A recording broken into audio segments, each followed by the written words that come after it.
प्रार्थना नहीं सुनने का कारण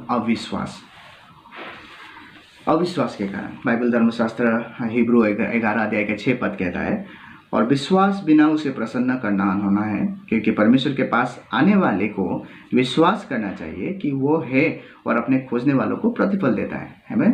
तो यहाँ पे परमेश्वर का वचन कहता है कि जो परमेश्वर के समीप आता है उसको क्या करना है? विश्वास करना है।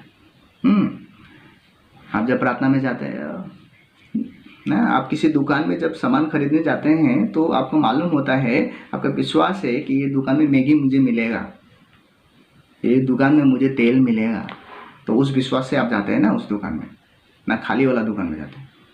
तो जब परमेश्वर के समीप आते हैं, इतना बड़ा परमेश्वर जो स्वर्ग और पृथ्वी को बनाया है उसके पास आएंगे तो क्या एक्साइटेड नहीं है? एक्साइटेड है ना? बोलिए आमीन, जोर से बोलिए आमीन। जाइए मांगे, क्या है ना, जब आप परमेश्वर के साथ आप जाएंगे ना प्रिय लोग, परमेश्वर का अंदर, आपका अंदर में जो जो चीज़ है आपको करने के लिए प्रभु ना वो गिफ्ट देगा। आमीन। बहुत सारे ऐसा, आपको ये सीक्रेट मैं बता रहा हूँ, दिस इज वेरी सीक्रेट। जब आप परमेश्वर के समीप जाएंगे तब क्या होता है, परमेश्वर आपके हृदय के बातों को जानता है और मालूम है कि इस व्यक्ति को, फलना व्यक्ति को ये चीज़ बहुत ज़्यादा प्यार लगता है, तो परमेश्वर आपको वो चीज़ गिफ्ट के हिसाब में भी देता है। आमीन। Very excited, come let's pray. आइए हम प्रार्थना करें, विश्वास को छोड़ दे, जाइए परमेश्वर का नजीक और परमेश्वर से उस रिश्ता में आइए। Praise the Lord. विश्वास करना बहुत ज़रूरी है। जब हम विश्वास नहीं करने का एक चिन्ह क्या है कि वो बहुत चिड़चिड़ापन रहता है, अनग्रेटफुल हार्ट, धन्यवादी रहे हमेशा, छोटे छोटे चीज़ों में भी धन्यवाद रहे, थैंक यू बोले, परमेश्वर को धन्यवाद दीजिए। आमीन। अगर आप धन्यवाद नहीं दे रहे हैं अपने बीवी के लिए, अपने बच्चे के लिए, अपने परिवार के लिए, अपने मंडली के लिए, अपने छोटे से छोटे समुदाय के लिए अगर धन्यवाद नहीं दे रहे हैं तो आपका विश्वास कमती हो जाएगा। अपने लोग उस कॉम्प्लेन बॉक्स का जैसा नहीं बनना है हमेशा, है ना। कभी कभी कॉम्प्लेन बॉक्स खाली भी रहता है। आमीन। Praise the Lord. तो आपको भी खाली रहना है, कॉम्प्लेन नहीं बनना है ना। और जो लोग विश्वास नहीं करते हैं वो दूसरों को भी कंफ्यूज करता है विश्वास में।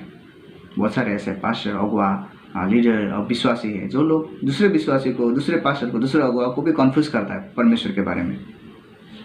उन्हें ऐसे लोगों से आप सहमति न हो जाइए, उससे लोगों से आप बातें मत कीजिए, ऐसे लोगों से आप दूर रहिए। मतलब भले आप उसके लिए प्रार्थना कर सकते हैं। आमीन। Praise the Lord. और तीसरी चीज़ है हमारा प्रार्थना में जो बाधा देता है वो है गलत विचार। गलत विचार। याकूब के पुस्तक 4 अध्याय 2 के 3 पद में ऐसा कहा है, तुम लालसा रखते हो, यानी कि अच्छी चीज़ पाने के लिए ना, आमीन, लालसा रखते हो और तुम्हें मिलता नहीं, तुम हत्या और दाह करते हो और कुछ प्राप्त नहीं कर सकते, तुम झगड़ते और लड़ते हो, तुम्हें इसलिए नहीं मिलता कि मांगते नहीं, तुम मांगते हो और पाते नहीं, इसलिए कि बुरी इच्छा से मांगते हो ताकि अपने भूख विलास में उड़ा दे। आमीन। हम मांगते हैं, यस, हमें मांगना है, परमेश्वर से हमें मांगना है, लेकिन वो मांगने के बाद मैं किसी से कम नहीं, ऐसा अगर स्पिरिट है तो परमेश्वर नहीं देगा। मैं और आप फिर वही पड़ाव में आ जाएगा। प्रार्थना 1 घंटा प्रार्थना किया, उसके बाद सेम, फिर 2 घंटा प्रार्थना किया, उपवास बैठा, फिर आगे वो सेम लेवल, खाली लेवल भी नहीं और नीचे गिर जाएगा, खत्म। इसलिए ना वो स्पिरिट को नहीं रखना है। और यहाँ पे बोला है, ये आपको मालूम होना जरूरी है कि हम लोग परफेक्ट नहीं हैं, लेकिन हमें सीखना है,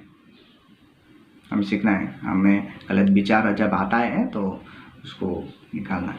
बड़े लोगों ने कहा है, परमेश्वर के दासन लोगों ने कहा है कि उड़ते हुए चिड़िया को आप क्या नहीं कर सकते हैं, रोक नहीं सकते, लेकिन उस उड़ते हुए चिड़िया को अपने दिमाग में, अपने यानी कि इस सर में जब घोंसला बना के अंडा देने लगेगा तब उसे रोक सकते हैं।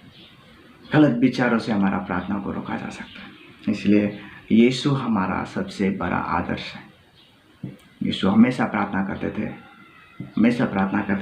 ये प्रार्थना के द्वारा उन्होंने अपना जो योजना था इस संसार में उसने पूरा 4 अध्याय के 2 पद कहता है, मैं जल्द से आपको ख़त्म करूँगा।